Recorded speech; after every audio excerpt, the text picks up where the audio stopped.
श्री कृष्ण गोविंद हरे मुरारे, हे नाथ नारायण वासुदेवा।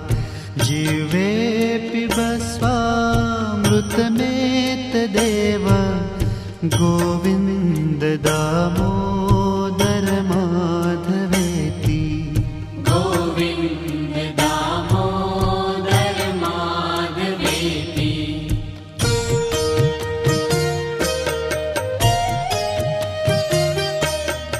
विक्रेतु कामा किल गोपकन्या, मुरारिपादार्पितचित्तवृत्तिः। दध्यादिकं मोहवशाद्वोचत्, गोविन्द दामोदर